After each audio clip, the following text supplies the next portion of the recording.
Welcome back, everyone. You know how much we both love a good deep dive. Oh, yeah, absolutely. And today, we're going deep, really deep, into the heart of ancient Egypt. Deeper than King Tut's tomb. Exactly. And we're not just talking pyramids and pharaohs, though, of course, we'll get to all of that. We're talking about the intricate beliefs, the way the ancient Egyptians saw the world, the universe, their place in it. Their entire cosmology, yeah. It's fascinating stuff. So, to kick things off, let's imagine ourselves in ancient Egypt. I mean, really picture it. The sun's blazing, the Nile is flowing, you've got these towering pyramids, these intricate temples. And all around you, this sense of the divine. Right, because for the ancient Egyptians, the gods weren't some distant figures, they were woven into the very fabric of everyday life. Their creation myth is a great place to start if you understand how they saw the world. Okay, so their creation story. Hit me with it. All right, so picture this. Before anything existed, there was none. None.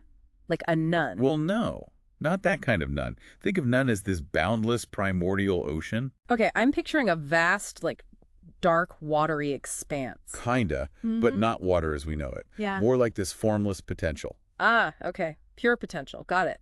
Right. So then what happens? From this void, this none, the first bit of solid ground emerges. Like an island. It is an island, in a way. The Egyptians called it the Ben Hill. The Ben Hill. Okay, and so... And on this primeval hill, the creator god, Adam, comes into being. Just like that. Spontaneous creation. Exactly. And get this, feeling a bit lonely. Adam, he kind of sneezes and creates Shu, the god of air, and spits and creates Tefnut, the goddess of moisture. Wow, this is vivid. Okay, so we've got Adam, Shu, and Tefnut. Who's next in this cosmic family tree? From Shu and Tefnut come Geb, the earth, and Nut, the sky. But here's where it gets interesting. I'm all ears. Geb and Nut were, totally in love. Oh, that's sweet. Yeah, but their love was a problem. They were so tightly embraced that there was no space for anything else to exist. Oh, no. A cosmic traffic jam? So how'd they solve that? It took Shu, remember the god of air, to pry them apart. Air as a cosmic crowbar. Exactly. Lifting Nut, the sky, above Geb, the earth, creating the space for everything else to exist. So this myth, it's not just about creation, it's about the separation of heaven and earth. And also this idea of balance, order and chaos. There's this tension between these two forces that's essential to their worldview. Right. So order versus chaos. This leads us perfectly to the concept of Ma'at. Exactly. Ma'at is absolutely key to understanding the ancient Egyptian mindset. Okay, so Ma'at. Is it a goddess, a force, a principle? It's kind of all of those things. It's truth, justice, order, balance. It's what keeps the universe ticking. Okay, I'm getting a sense of it. So it's this kind of invisible force that permeates everything. Exactly. And living in accordance with Ma'at, that was the ultimate goal. So it wasn't just about being good in a moral sense. It was about maintaining this cosmic harmony. Exactly. And the pharaohs, even though they were seen as gods on earth, they were still bound by Ma'at. That's fascinating. And what about the opposite of Ma'at? That's Isfet. Chaos, disorder, injustice. Basically everything that Ma'at wasn't. And of course, Isfet had to be avoided at all costs. Okay, so we've got this foundation of order and chaos. Let's meet some of the main players in this cosmic drama, starting with the big cheese, Ra, the sun god. Ah, Ra. Now, he was a big deal. Oh, yeah, I'm picturing him riding across the sky in his golden chariot. Not quite a chariot, more like a magnificent golden bark. A bark, like a boat. Yep. Every morning, Ra would sail across the sky in his solar bark, bringing light and life to the world. Talk about a commute. And what about nighttime? Did he just clock out? Oh, no. Nighttime was when things got really intense. As the sun set, Ra would descend into the underworld, the Duat, in his night bark. The underworld. Sounds a bit ominous. It was. The Duat was a dangerous place full of all sorts of terrifying creatures and challenges. And what was Ra doing down there, taking a night cruise? No. He had to battle Apophis. Apophis was this enormous serpent, the embodiment of chaos, who wanted to devour Ra and plunge the world into eternal darkness. So every night, it was a cosmic showdown. Exactly.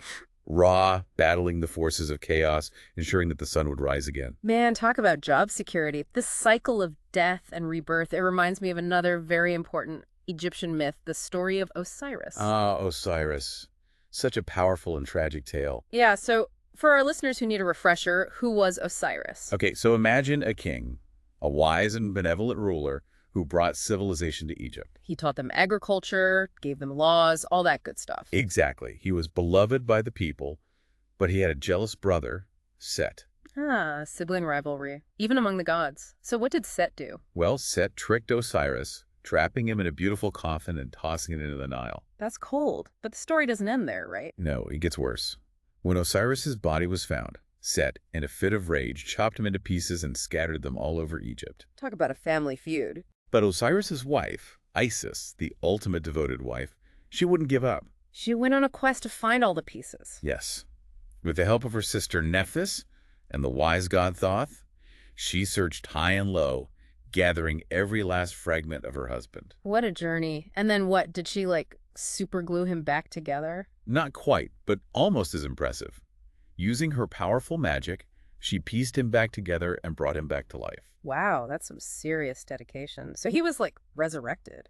Sort of, but not in a way that he could rule again. He became the ruler of the underworld. Or to the dead. Exactly. And his son, Horus, would later avenge him, setting the stage for another epic struggle. Oh yeah, Horus versus Set. Now this is where things get really interesting. It was an epic battle, a clash of titans that went on for, get this, 80 years. 80 years. Talk about a long-running feud. So who won?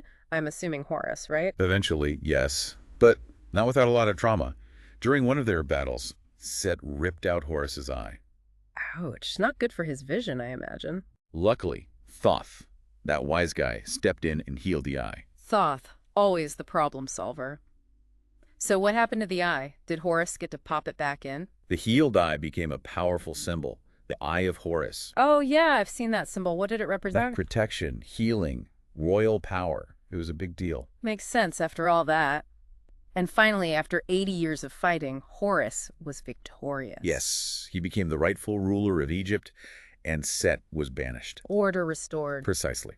Now, with the cosmic order restored, the ancient Egyptians also had a very detailed vision of what awaited them in the afterlife. Oh yeah, the afterlife was a huge deal to them. So walk us through it. What did they believe happened when you died? Okay, so picture this. You die, your soul departs from your body. So far, so good. And you find yourself in the Duat, the underworld. Okay, starting to get a bit creepy. It's a long and perilous journey, full of tests and challenges. Like a cosmic obstacle course. Yeah, kinda. And eventually you come before Osiris, the Lord of the Dead, for judgment. Judgment Day. Sounds nerve-wracking. How'd they decide your fate? Your heart was weighed on a scale against the feather of Ma'at. The feather of truth and justice. Exactly. If your heart was lighter than the feather, you were deemed worthy and allowed to enter the afterlife. And if it was heavier? Well then, this creature called Amit, part crocodile, part lion, part hippo, would devour your heart. Yikes. Not a good way to go. So basically, you had to live a life in accordance with Ma'at to pass the test. Exactly. And this belief profoundly shaped their entire culture. Makes sense. It's like having a cosmic report card constantly hanging over your head. Okay, let's shift gears a bit and meet some of the other gods in the Egyptian pantheon. And I gotta say, some of these are pretty wild. Oh yeah, they weren't shy about mixing things up. Like Bastet, the cat goddess. Bastet. She was a real favorite. Protector of the home, bringer of joy. And of course, cats themselves were considered sacred. Absolutely. They were seen as embodiments of Bastet, wandering around, keeping an eye on things. I wonder what they thought about cat videos. Good question. But Bastet wasn't just about cuddles and purrs, you know. Oh, right. She had a fierce side, too. Oh, yeah. When angered, she could transform into a lioness, a fearsome protector. So don't mess with Bastet, or her cats. Now, another goddess I find super interesting is Hathor. Hathor, the golden one, goddess of love, beauty, music, and joy. The life of the party. Absolutely. But she also had a temperamental side, shall we say. Like a flip side to her personality. Yeah, when Ra got really angry with humanity, Hathor transformed into Sekhmet. Who is Sekhmet? This terrifying lion goddess, basically a divine force of destruction, almost wiped out humanity, in fact. That's intense. What stopped her? It took a bit of trickery.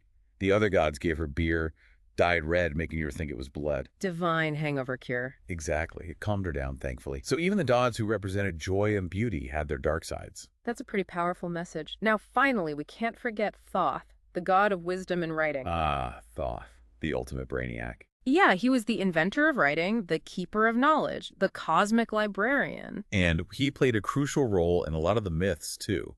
Remember, he helped Isis resurrect Osiris. Right, and he healed Horus's eye. Thoth, always there to lend a helping hand, or wing, I guess. Or beak. Right, ibis head, duh. Okay, so we've met some of the major gods, but there are so many more. And their stories are all intertwined in these complex and fascinating ways. Yeah, and those stories really shaped how the ancient Egyptians lived their lives. Speaking of living, their relationship with the divine went beyond just stories. Oh, absolutely. It was woven into their entire social structure, especially with the pharaohs. Right, because the pharaoh wasn't just a king, he was a god king. The living embodiment of Horus on earth. That must have been some serious pressure. So did they really believe he was a god? Yeah, they did. And there are tons of examples throughout their history of this divine connection playing out. Like when Hatshepsut was born, it was said that the god Amun-Ra appeared to her mother in a dream. A divine birth announcement. Exactly. Or when Alexander the Great went to the oracle of Amun in Siwa, it was to get confirmation that he was the son of the god. So getting that divine stamp of approval was crucial. Absolutely. It legitimized their rule. And it wasn't just symbolic. They believed the pharaoh had a direct line to the gods. Like when Ramses II, before the Battle of Kadesh, prayed to Ra for strength and then, boom, pulled off this crazy victory. Exactly. And this divine connection wasn't just for the pharaoh. The magnificent temples were built as representations of the universe itself. Oh yeah, those temples are incredible. The towering columns, often shaped like papyrus reeds, represented the primordial waters of Nun. And the ceilings, painted with stars, they were like the night sky. Precisely. And the sanctuaries, often aligned with the rising sun. So that the first rays of light would illuminate the statues of the gods. Exactly. And within these sacred spaces, priests performed daily rituals to maintain cosmic order. So it was more than just worship. It was about keeping the universe running smoothly. Precisely. And they didn't just do this in private. They had these huge public festivals. Oh yeah, the festivals. They knew how to party. It was a way for everyone to connect with the divine, like the Apet Festival, where the statue of Amun-Ra was paraded through the streets. A divine block party. And what about the Festival of Bastet? Oh, that one was wild. Music, dancing, wine. A real celebration of life and joy. And then there was the Hebsed Jubilee, right? Where the pharaoh would prove he was still fit to rule. Exactly. So these festivals, they were a key part of their spiritual life. Okay, so we've talked about myth, gods, temples, and festivals, but there's another really important element, magic. Ah, magic. The ancient Egyptians were masters of it. And they didn't see it as something evil or forbidden, right? No. Magic was a gift from the gods. It was a way to connect with the divine, to influence events, to protect oneself. And the goddess Isis, she was like the OG sorceress. Exactly. Her name was invoked in countless spells and rituals. And amulets were everywhere, right? The Eye of Horus, the scarab beetle. Yeah, amulets offer protection, luck, all sorts of good stuff. And it wasn't just amulets. Even simple things like washing your hands could become magical rituals with the right words. Precisely. And the Egyptians believed in the power of words. Spells and incantations were crucial for all sorts of rituals. It's like the right combination of words could literally make things happen. Exactly. And this connection to the divine extended to the animal kingdom as well. Oh yeah, sacred animals. We talked about cats being associated with Bastet. But there were tons of others. Ibises for Thoth, falcons for Horus. They even had sacred crocodiles. Whoa, sacred crocodiles. That's a bit scary. Yeah, they were associated with the god Sobek. But perhaps the most revered sacred animal was the Apis bull. Okay, the Apis bull. Tell me more. He was seen as the living embodiment of the god Ptah. Wow, that's a lot of pressure for a bull. So how'd they choose this special bull? Well, they had very specific markings. It was a big deal when a new Apis bull was found. Like a divine lottery winner. And what happened to the Apis bull when he died? He was mummified and buried with full honors, just like a pharaoh. Seriously. That's incredible. Okay, so sacred animals, they were a huge part of Egyptian life. But what about death itself? We talked about the judgment in the underworld, but what else did they believe? Well, they had this incredible book called the Book of the Dead. Oh yeah, the Book of the Dead. It sounds terrifying.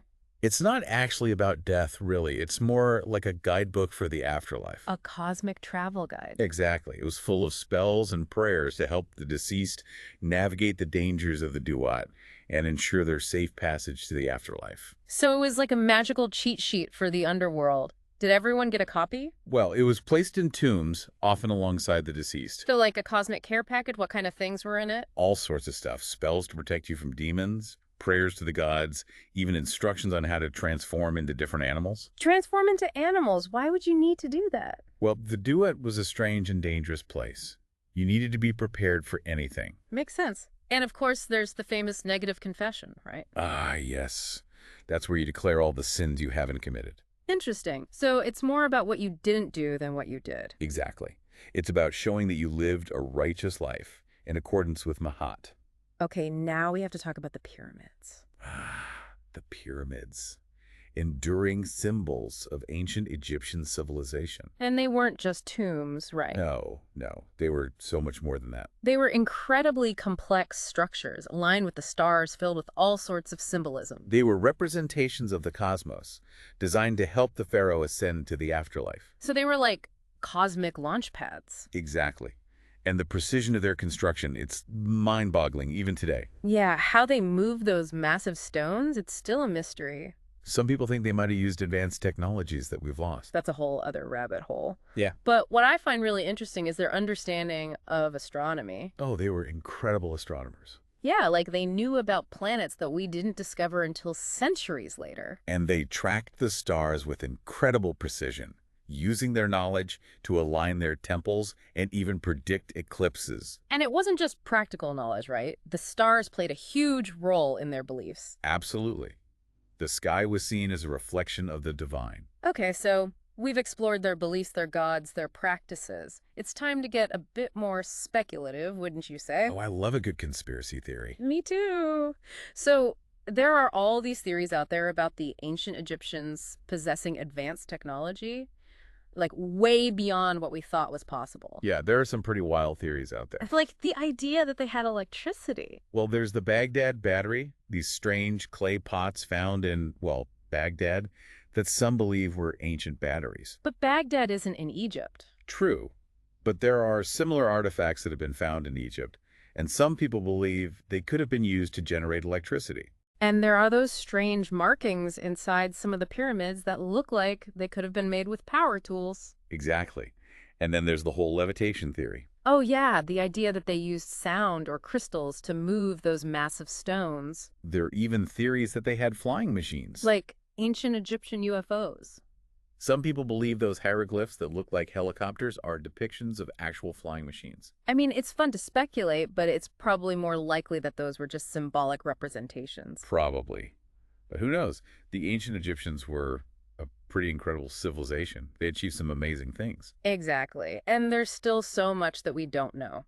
So as we wrap up this deep dive, it's important to remember that the story of ancient Egypt is still being written. There are countless mysteries yet to be uncovered. And who knows what incredible discoveries await us in the future. Perhaps one day we'll even find evidence to support some of these wild theories. That would certainly rewrite history as we know it. Absolutely. Until then, keep exploring, keep questioning, and keep an open mind. And who knows, maybe you'll be the one to uncover the next great secret of ancient Egypt. That's it for this deep dive. Thanks for joining us on this journey into the heart of ancient Egypt. Until next time.